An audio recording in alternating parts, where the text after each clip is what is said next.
आप लोग जल्दी से जुड़ जाइए। वैसे भी आज थोड़ा सा लेट हो गया था, मुझे पता है थोड़ा सा लेट हो गया था। कोई बात नहीं, आज यूक्रेन क्राइसिस पे आज हम लोग को चर्चा करनी है। आज हम लोग का टॉपिक रहेगा यूक्रेन क्राइसिस।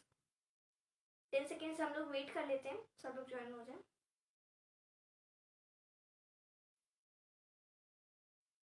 चलिए तो फिर अभी शुरू ही कर देते हैं क्योंकि सब लोग जुड़ ही चुके होंगे। तो आज हम लोगों का टॉपिक है यूक्रेन क्राइसिस। आपने देखा होगा कि अभी रिसेंट जितनी भी डेवलपमेंट्स हुई, पहले तो मैं अपना इंट्रो दे दूँ। Jai Hind everyone, I am Yashvardhan Singh from Kanpur Uttar Pradesh. I welcome you all to my this session on Ukraine crisis. आज हम लोग चर्चा करेंगे यूक्रेन क्राइसिस में, जो अभी बहुत इंटरनेशनल न्यूज़ में है। आप जैसा कि देख रहे होंगे, न्यूज़ में बहुत चल रहा है, इंटरनेशनल मीडिया में बहुत चल रहा है कि जो यूक्रेन में अभी रशिया ने आज इन्वेजन शुरू कर दिया है आजकल में ही, अभी जो पिछले वीक से डेवलपमेंट हो रहे हैं धीरे धीरे। तो फिर आपने देखा होगा कि इसमें रशिया का और यूक्रेन का कॉन्फ्लिक्ट चल रहा था। तो आज हम लोग उसी पे चर्चा करेंगे। पहले आपको ये जानना होगा कि इसका बैकग्राउंड क्या है। बैकग्राउंड इसका ये है, आपको पहले समझना चाहिए कि एक छोटा सा कंट्री यूक्रेन और रशिया, आपको अब आप ये सोच रहे होंगे कि रशिया क्यों अटैक करना चाहेगा यूक्रेन पे, क्योंकि रशिया का मतलब ही क्या बनता है कि वो यूक्रेन पे अटैक करे, क्योंकि जोग्राफिकली तो वो ऑलरेडी सबसे बिगेस्ट कंट्री है, largest country in the world है। तो एक्चुअली इसका रीज़न क्या है, पहले आपको हिस्ट्री में जाना पड़ेगा। हर चीज़ के लिए हिस्ट्री में हम लोगों को जाना पड़ता है, तभी हम लोगों को सोर्सेज मिलते हैं। हिस्ट्री में आप देखिए तो फिर आपको पता होगा सोवियत यूनियन के बारे में, यूएसएसआर, बहुत ही महान विशाल सोवियत यूनियन यूएसएसआर। मैं जिसका जिसका स्टार्टिंग जो हुआ था वो रशियन रेवोल्यूशन से हुआ था। मैं उस पर ऑलरेडी लाइव आ चुका हूँ, मैं उस पर नहीं जाऊँगा। तो रशियन रेवोल्यूशन से शुरू हुआ Soviet union, communist Soviet union. आपको पता होगा कि पहले से कोल्ड वॉर चल रही थी यूएस और यूएसएसआर के बीच में। तो एक्चुअली और आपको पता भी होगा कि 1971 में जो हम लोगों की बांग्लादेश लिबरेशन वॉर हुई थी, उसमें यूएसएसआर ने हम लोगों का बहुत बड़ा साथ दिया था पाकिस्तान के खिलाफ, और उसने यूएस के कई सारे शिप्स को रोक के भी रखा था। चलिए अभी उस पर नहीं जाते, पहले अपना शुरू कर देते हैं। आपको पहले ये पता होना चाहिए कि जो रशिया है वो इंडिया के लिए बहुत इंपॉर्टेंट था जब सोवियत यूनियन था। लेकिन आपको अभी याद होना चाहिए कि अभी सोवियत यूनियन नाम की कोई चीज़ नहीं है, अभी रशिया और पोस्ट सोवियत कंट्रीज हैं। 1991 में जब यूएसएसआर कोलैप्स हुआ और मतलब सोवियत यूनियन का विघटन हुआ, तब से आपको पता होगा कि रशिया तो अलग कंट्री बना। Kazakhstan, Uzbekistan, Turkmenistan, Tajikistan, Kyrgyzstan, Georgia, Armenia, Azerbaijan, Ukraine, Moldova, Belarus, Lithuania, Latvia, Estonia. और यहाँ तो कुछ कम्युनिस्ट सैटेलाइट्स थी, मतलब सैटेलाइट्स होती हैं जो मतलब इनडायरेक्टली वो दूसरी कंट्री पे प्रभाव रखती है। तो फिर जैसे मंगोलिया में भी सैटेलाइट थी, कम्युनिस्ट सैटेलाइट थी, चाइना भी कम्युनिस्ट है। तो आपको ये पता होना चाहिए कि रशिया और इंडिया, सोवियत यूनियन और इंडिया के रिलेशंस पहले से बहुत ही अच्छे थे। लेकिन एक्चुअली धीरे धीरे हुआ क्या, जब सोवियत यूनियन का विघटन हुआ, जब कोलैप्स हुआ, उसके बाद कई सारी कंट्रीज बनी, जिनमें से एक था रशिया और यूक्रेन। आपको ये पता होना चाहिए कि रशिया जो था उसने ये जितने भी सेंट्रल एशियन कंट्रीज हैं, अब आपको पता होना चाहिए कि पोस्ट सोवियत कंट्रीज जो है वो बहुत न्यूज़ में रहती हैं। आपने वो नागोर्नो काराबाख वाला रीजन भी देखा होगा, जो आर्मेनिया अजरबैजान की वॉर हुई। और आपने अभी हाल ही में जो कजाकिस्तान में इकोनॉमिक क्राइसिस पड़ा था, आपने वो भी देखा होगा। तो फिर यहाँ पे सेंट्रल एशिया बहुत ही इम्पोर्टेंट है इंडिया का। आपको पता होगा कि 26 जनवरी को जो हम लोगों का सेंट्रल एशियन जितने भी लीडर्स हैं उनको इंडिया आना था, लेकिन वो नहीं आ पाए। तो फिर वर्चुअल समिट हुआ था। Narendra Modi ji, honourable prime minister Narendra Modi ji और जितने भी सेंट्रल एशियन लीडर्स हैं उनके बीच हुआ था। तो फिर सेंट्रल एशिया हम लोगों के लिए मतलब एक तो इम्पोर्टेंट रीजन है, लेकिन रशिया के लिए भी बहुत इम्पोर्टेंट रीजन है। जो सोवियत यूनियन ने फर्स्ट न्यूक्लियर टेस्ट किया था वो कजाकिस्तान में किया था। जितने भी उसके इम्पोर्टेंट चीज़ें होती हैं वो कजाकिस्तान जैसे इलाकों में करता, क्योंकि वहाँ पे रेगिस्तान जैसी हालात हैं। तो फिर उसने सेंट्रल एशिया के साथ अपनी दोस्ती रखी, रशिया ने अपना कोऑपरेशन रखा। बिल्कुल साथ रहे। लेकिन यहाँ ईस्टर्न यूरोप में क्या हुआ, जैसे जो वेस्टर्न वर्ल्ड था, US, Canada, Britain, France, Germany, जितने भी कंट्रीज थे वेस्टर्न वर्ल्ड, उसने वेस्टर्न वर्ल्ड ने ईस्टर्न यूरोप पे अपना ध्यान लगा लिया, क्योंकि यूक्रेन अब कोई सोवियत यूनियन नहीं था, सोवियत यूनियन कोई कंट्रोल नहीं करता था। अब यूक्रेन एक इंडिपेंडेंट कंट्री था। इंडिपेंडेंट कंट्री सोवरेन कंट्री होता है। सोवरेन कंट्री वो होता है जो अपने डिसीजन खुद से ले सकता है। मैं अपने डिसीजन खुद से ले सकता हूँ, वो आप अपने डिसीजन खुद से ले सकते हैं, ये आपकी सोवरेनिटी है। यूएस इंडिया के इलेक्शंस में कुछ भी नहीं कह सकता, ये इंडिया की सोवरेन। अगर जैसे यूएन ने अभी मैं उतना डीप में तो नहीं जाऊँगा क्योंकि कई सारी कॉन्ट्रोवर्सीज हो जाएंगी। अगर यूएस ने हमारे इंटरनल अफेयर्स में कुछ कहा तो फिर वो इंडिया की सोवरेनिटी को वायोलेट कर रहा है। आपको ये समझना पड़ेगा, हम लोगों की सोवरेनिटी हम लोगों के लिए इम्पोर्टेंट है। यूएस ने जो ईस्टर्न यूरोप था उसमें अपना ध्यान लगाया, और मतलब कई जगह तो सोवरेनिटी है वो एब्रिज कर देते हैं, वायोलेट कर देते हैं, वो अलग टॉपिक है। लेकिन यूक्रेन में अभी जो रिसेंट डेवलपमेंट्स हुए उनका क्या है, जैसे ही वेस्टर्न वर्ल्ड ने ईस्टर्न यूरोप में अपना ध्यान लगाया, क्योंकि पोलैंड जैसे इंडिपेंडेंट कंट्री बना, धीरे धीरे वहाँ पे भी हो रहे थे रिवोल्ट्स, हो रहे थे गोरबाचेव के दौरान, जब वो जनरल सेक्रेटरी थे यूएसएसआर के।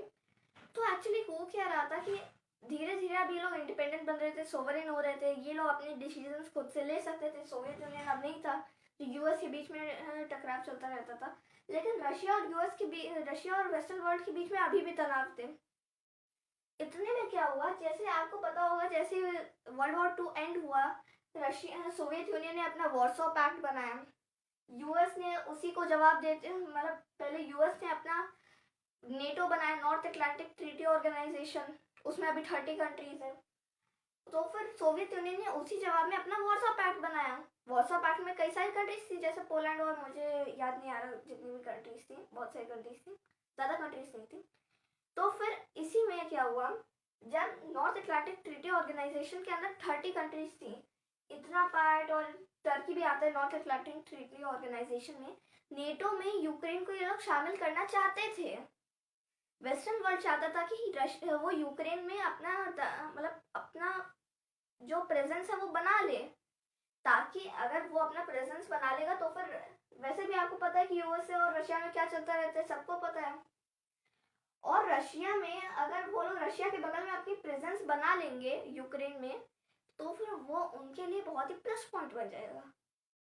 आप क्रोनोलॉजी समझिए, जैसे धीरे धीरे टाइम आगे बढ़ता है तो फिर लोगों भी सोचते हैं कि हमारा फायदा हो। नेटो ने क्या किया, नेटो चाहता था कि वो अपना मतलब, जैसे आप समझ लीजिए नेटो मतलब वही है जो यूएस के जितने भी एलाइज हैं वो सब नेटो ही है, वो पूरा नेटो है, क्योंकि वो वही था कि यूएस के जितने भी एलाइज थे वो सबको नेटो में लिया है, तो यूक्रेन को भी वो लोग नेटो में लाना चाहते थे। तो फिर यहीं से व्लादिमीर पुतिन जो है, अब मुझे नहीं पता कि उन्होंने क्यों इन्वेजन शुरू किया, कि उनके दिमाग में क्या चल रहा है व्लादिमीर पुतिन ने। तो व्लादिमीर पुतिन के दिमाग में अभी जो भी चल रहा है वो हम लोग तो नहीं जानते, लेकिन जो हम लोग के पास इंफॉर्मेशन है हम लोग उसको जानते हैं। व्लादिमीर पुतिन ने क्या किया, व्लादिमीर पुतिन ने पहले भी वार्न किया था, अगर आप इस यूक्रेन को नेटो में शामिल नहीं करोगे तो फिर आपको न्यूक्लियर वॉर देखने को नहीं मिलेगी, आपको वॉर देखने को नहीं मिलेगी। लेकिन जैसे आपको पता होगा कि यूएस ने, जो बाइडेन ने, जैसे आपने देखा होगा कि यूक्रेन भी अपने थोड़ा सा मतलब आगे आगे बढ़ रहा था वेस्टर्न वर्ल्ड की तरफ, और इनसिक्योरिटी अब रशिया को फील होने लगी। चाइना क्यों एक्वायर करना चाहते हैं ताइवान को, एक तो मतलब छोटी सी चीज़ है, वो सोचता है कि छोटी सी चीटी बगल में कान में चिल्लाती रहती है तो उसको चुप करा दें, ऊपर से वेस्टर्न वर्ल्ड उसकी वहाँ और ताइवान में आ गया तो उसके लिए सर दर्द बन गया। आपको अभी पता होगा कि हाल ही में जब ये सब चल रही रहा है यूक्रेन क्राइसिस, तब 9 फाइटर जेट्स ताइवान की एयर स्पेस में एंटर हो गए, वायलेशन हो गया। अब आप समझिए, यूएस अब यहाँ यूक्रेन में घुस रहा था, जितने भी वेस्टर्न वर्ल्ड थी, तो रशिया को इनसिक्योरिटी फील हो रही थी। रशिया ने इतना वार्न किया यूएस को, यूएस नहीं माना, वेस्टर्न वर्ल्ड नहीं माना। रशिया ने हाल ही में पिछले वीक के जो अभी धीरे धीरे जो डेवलपमेंट्स हो रही है आपको पता होगा, उसने दो नए देश बनाए, डोनेट्स्क पीपल्स रिपब्लिक और लुहांस्क पीपल्स रिपब्लिक। और यहाँ पे ये जो इतना वाला रीजन है इसको डोनबास कहते हैं। और आपको पता होगा कि क्राइमिया जो है इस पे 2014 में व्लादिमीर पुतिन ने ही एक्सपेंशन कर दिया था। व्लादिमीर पुतिन का दिमाग समझिए, उसने अभी कजाकिस्तान क्राइसिस चल रहा था तो फिर इतना मतलब कजाकिस्तान के प्रेसिडेंट ने खुद बुला लिया कि रशियन फोर्सेस की हमें जरूरत चाहिए। जॉर्जिया में कुछ साल हो गए, जॉर्जिया में उन लोगों ने अपनी मिलिट्री बढ़ा दी, वहां पे भी मिलिट्री अटैक कर दिया। अभी भी वहां पे बहुत सारे रीजन है जो रशियन मिलिट्री के पास हैं। चेचनिया वॉर हुआ, उसमें वो लोग फर्स्ट वॉर में तो चेचनिया रूसो वॉर में हार गया था रशिया। बाद में सेकेंड वॉर में चेचनिया हार गया और फिर रशिया ने एक्वायर कर लिया। आप समझ लिए कि बेलारूस में जो लुकाशेंको हैं, जो वहाँ के बिल्कुल डिक्टेटर हैं, मतलब इतनी चीज आप समझ लीजिए, इतनी सर्कमस्टांसेस बन गई हैं कि ऐसा भी लोग कह रहे हैं कि लुकाशेंको अपना बेलारूस शामिल कर सकते हैं रशिया में। तो फिर यहाँ पे अब सब कुछ तो सही जा रहा था, लेकिन यूक्रेन अब वेस्टर्न वर्ल्ड की तरफ क्यों जाने लगा? अब तो नेटो को भी नेटो भी कह रहा था कि हम डाल सकते हैं यूक्रेन को। तो रशिया को इनसिक्योरिटी फील हुई और इस वजह से ये चल रहा है। The main reason is insecurity. अब आपको इसमें ये भी समझना होगा कि इनसिक्योरिटी आप सोचेंगे कि अब ये तो सही नहीं है, इनसिक्योरिटी 21st सेंचुरी चल रही है, इतना मॉडर्न जमाना आ गया, इस समय रशिया को इनसिक्योरिटी फील हो रही है, ये भी गलत चीज है। रशिया ने अपना इन्वेजन शुरू कर दिया यूक्रेन पे। आपको अभी रिसेंट न्यूज जो बताऊं, यूक्रेन में जो कीव है, आपको एक और चीज समझनी पड़ेगी। जो यूक्रेन के प्रेसिडेंट है वोलोदिमीर जेलेंस्की, वो अफगानिस्तान के जो पहले प्रेसिडेंट थे, मतलब जो पहले रहे थे, अब तो तालिबान पावर में आ गया। जो अशरफ गनी साहब थे वो भाग गए थे अफगानिस्तान से बाहर जैसे तालिबान ने पावर एक्वायर करना शुरू कर दिया। जेलेंस्की को देखिए आप, व्लादिमीर जेलेंस्की, ये अभी तक कीव में। रशियन इन्वेजन शुरू हो गया। चेर्नोबिल यूक्रेनियन सिटी है, आपको पता होगा सोवियत यूनियन के टाइम पे वहाँ पे न्यूक्लियर डिजास्टर हो गया था। चेर्नोबिल का जो न्यूक्लियर वेस्ट है उसके पास वॉर चल रही है। अभी जो रिसेंट न्यूज आ रही है वहाँ पे 100 से ज्यादा यूक्रेनियन मिलिट्री के जवान शहीद हो चुके हैं, 10 से ज्यादा सिविलियंस की मौत हो चुकी है। इतना सब कुछ चल रहा है। और एक और चीज, यूक्रेन के ऊपर इतना मतलब अब तो चीज सिंपल सी चीज है कि वेस्टर्न वर्ल्ड को अपना इंटरेस्ट दिखाना था, मिलिट्री नहीं भेजी, गया यूक्रेन को जाना ही चाहे जितना भी कर ले। रशिया के पास बहुत बड़ी मिलिट्री है, यूक्रेन जाएगा ही जाएगा। लेकिन आपको यूक्रेन का सेल्फ कॉन्फिडेंस देखना चाहिए, उसके अंदर के मतलब वो ऐसे नहीं कह रहा कि हम तो भाग जाए। यानी अभी जो मिनिस्ट्री ऑफ एक्सटर्नल अफेयर्स है इंडिया ने कि मतलब जो इंडियन स्टूडेंट्स यूक्रेन में पढ़ रहे हैं, कई सारे मतलब इंजीनियरिंग के लिए भी जाते हैं, कई सारे मेडिकल स्टूडेंट्स भी जाते हैं, लेकिन वहाँ पे अच्छी पढ़ाई होती है, मतलब उतनी भी अच्छी पढ़ाई नहीं होती है। मैं ये नहीं कह रहा हूँ एजुकेशन सिस्टम पे वहाँ पे सवाल नहीं उठा रहा, लेकिन कई सारे इंडियन स्टूडेंट्स वहाँ पे जाते हैं, तो इंडिया को उनको भी इवैक्यूएट करना था। तो मिनिस्ट्री ऑफ एक्सटर्नल अफेयर्स जो है उसने अपनी टीम्स भेजी हैं बॉर्डर वाले एरिया से और कीव में कि जल्दी से हम लोग उनको इवैक्यूएट करा दें। तो अभी इवैक्यूएशन का प्रोसेस चल रहा है। हाँ, मैं प्रे करता हूँ कि वो लोग जल्दी से जल्दी आ जाएं। लेकिन आपको यूक्रेन का सेल्फ कॉन्फिडेंस देखना चाहिए। जेलेंस्की बहुत बार टीवी पे आए, उन्होंने बोला कि अगर आपको अपने यूक्रेन के फ्यूचर के लिए लड़ना है तो ये समय अपना हथियार उठा लीजिए, दुश्मन आ रहा है। रशिया ने जो अभी यूक्रेन पे इन्वेड करना शुरू किया है, ये गलत चीज है। इंटरनेशनल लॉ का ये पालन नहीं किया जा रहा है, इंटरनेशनल लॉ का वायोलेशन है। अब वेस्टर्न वर्ल्ड का भी आप देखिए, यूएस ने कहाँ प्रॉमिस किया? यूएस ने प्रॉमिस किया यहाँ अफगानिस्तान में उसने प्रॉमिस किया, अफगानिस्तान गया। यूएस ने जो बाइडेन के, अब आपको ये भी सोचना चाहिए अगर ट्रम्प होते उस टाइम, अभी के टाइम समय में, तो अभी क्या चल रहा होता? अभी तो वर्ल्ड वॉर 3 से भी ज्यादा रशिया कर ही ना पाता। जो बाइडेन एक, मैं कह रहा हूँ, बहुत वीक प्रेसिडेंट है, यूएस के हिस्ट्री के अभी तक के। उन्होंने वादा किया कि वो यूक्रेन को बचा लेंगे। वॉर शुरू हो गई है, वॉर शुरू किया। अब तो कभी भी वो रशियन मिलिट्री कह सकते हैं कि हम लोग पूरा डीमिलिटराइज कर चुके हैं यूक्रेनियन मिलिट्री को। अब आपको ये भी देखना चाहिए कि रशिया के 5 फाइटर जेट और 1 फाइटर हेलीकॉप्टर गिराया जा चुका है। यूक्रेन ने रशिया के ही वेपन से रशिया को ही तोड़ दिया। सोवियत यूनियन के टाइम पे S-300 सिस्टम्स, जो मतलब सोवियत यूनियन के टाइम के हैं सिस्टम्स, S-300 वगैरह, S-300 air to air missile system, मतलब land to air missile system, तो उससे 5 एयरक्राफ्ट गिराए, फाइटिंग एयरक्राफ्ट, और 1 फाइटिंग हेलीकॉप्टर। अभी भी वॉर चल रही है। अभी करंट सर्कमस्टांसेस आपको बता रहा हूँ, मतलब अभी से 4-5 घंटे पहले की, मतलब अभी जो रिसेंट न्यूज़ है वही है। तो आपको ये समझना चाहिए। और भी समझिए, जब यूएस को अभी आपको समझ लेना चाहिए कि यहाँ सेंट पीटर्सबर्ग है और ये लातविया नाम का देश है। लातविया भी बाल्टिक देशों का एक पार्ट है। जैसे आप देख सकते हैं एस्टोनिया, लातविया, लिथुआनिया, ये 3 कंट्रीज हैं। ये भी, इनका भी रशिया से कुछ नहीं बनता। ये भी अब इसमें ये चल रहा है कि इनको भी नेटो का पार्ट बनाया जाए। तो लातविया में अभी यूएस के सोल्जर्स आ रहे हैं। अभी जो फर्स्ट ग्रुप है सोल्जर्स का, 40 सोल्जर्स का, वो अभी आया है और सेंट पीटर्सबर्ग के बिल्कुल करीब है। तो आपको ये समझ लेना चाहिए कि वॉर की प्रिपरेशंस चल रही हैं। वॉर तो शुरू हो चुकी है, लेकिन यूएस अभी कुछ भी कर सकता है। हम लोग को यूएस का डिसीजन नहीं पता। अब यहाँ का मेन रीजन यहाँ पे ये है, अभी आपको एंटोनियो गुतेरेस के बारे में पता होना चाहिए कि एंटोनियो गुतेरेस जो है, जो अभी सेक्रेटरी जनरल है यूनाइटेड नेशंस के, उन्होंने ये बोला कि इंटरनेशनल लॉ, मतलब जो रशियन व्लादिमीर पुतिन को, प्रेसिडेंट पुतिन को कहा, पीस के लिए तो आप अपनी मिलिट्री को पीछे कर लीजिए। ये उनके ऑफिशियल स्टेटमेंट मैं बता रहा हूँ, पीस के लिए अपनी फोर्सेस पीछे कर लीजिए प्लीज। अब आपको ये करंट सर्कमस्टांसेस ये हैं, मैंने आपको बता दिया है। ये आपके ऊपर है कि आपको जैसा फैसला लेना। अब इंडिया की बात आती है कि इंडिया को क्या करना चाहिए।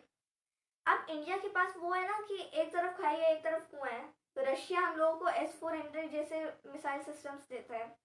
यूएस, जैसे आपको पता होगा कि इजराइल वगैरह भी यूएस का साथ दे रहे हैं कि हम लोगों को यूक्रेन का सपोर्ट करना चाहिए। तो आपको ये समझना चाहिए कि इंडिया एक तरफ तो रशिया का सपोर्ट करे, या तो एक तरफ वो चला जाए दूसरी तरफ इजराइल वगैरह और यूएस का सपोर्ट करे।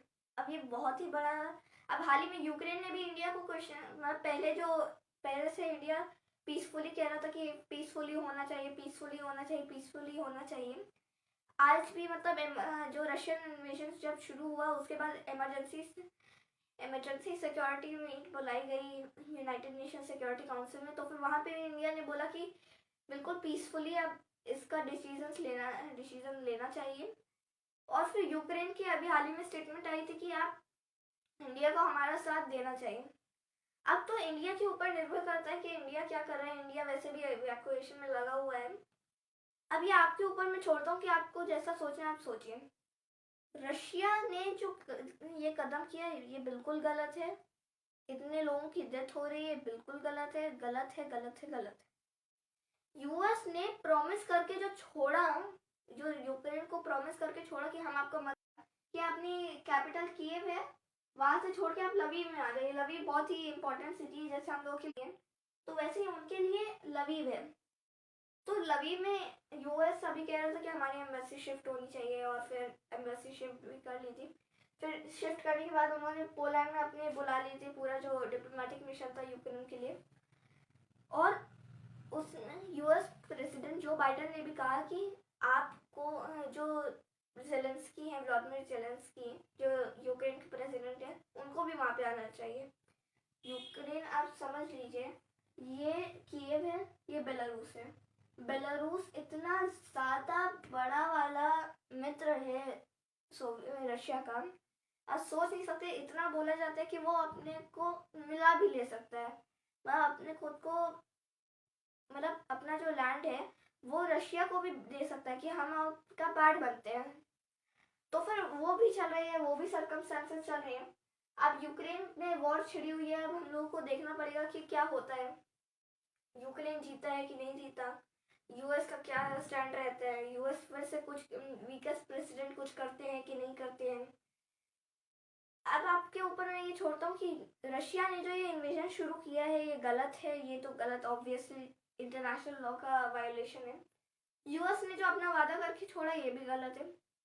अब जब इतना सब कुछ चल रहा था, इतना स्फीयर में ये सब चल रहा था, इतना स्फीयर में अभी आपको याद होना चाहिए कि ये पूरे इतने एरिया में चल रहा था, इतने एरिया में चाइना और ताइवान का फिर से झड़प हो गई। Chinese fighter jets 9 Chinese fighter jets Taiwan के एयर स्पेस में घुस गए। अब ये एक और चीज़ हो सकती है यूएस के दिमाग में जो अभी चल रहा है, जो अभी जो बाइडन कर रहे हैं वो बिल्कुल गलत है, वो वीकेस्ट प्रेसिडेंट है। मैं भी कहता हूँ कि वो वीकेस्ट प्रेसिडेंट है, उनको कुछ कड़े फैसले लेने चाहिए, वरना आपको जो यूएस का जो इंटरनेशनल जो उसका जो डिनोमिनेशन मतलब जो वो अपनी पावर रखता था पहले, अब उतनी पावर उसकी रह नहीं गई है, वो डोमिनेट नहीं कर रहा है, वो उल्टा उसका धीरे धीरे कोलैप्स होता जा रहा है, जैसे यूके का हुआ। यूके पहले बहुत इंपॉर्टेंट था लेकिन अब उतना इंपॉर्टेंट रह नहीं गया। तो फिर आज तो मैं बस इतना ही बताऊंगा, लेकिन आपको ये पता होना चाहिए कि इंटरनेशनल लॉ क्या कहता है। इंटरनेशनल लॉ रशिया के खिलाफ कह रहे हैं। रशिया कह रहा है कि ये हमारे ऊपर इनसिक्योरिटी इतनी क्यों बढ़ा रहे हैं। व्लादिमीर पुतिन के ऊपर अब उनके ऊपर निर्भर करता है कि वो क्या करना चाहते हैं। अब जो भी होगा आगे के समय में वो सब बिल्कुल दुखद होगा। लोगों की डेथ हो रही है, नहीं चाहता, पीसफुली होना चाहिए, पीसफुली होना चाहिए, पीसफुली होना चाहिए। नमस्कार, आज के लिए बस इतना ही, नेक्स्ट टाइम मिलेंगे।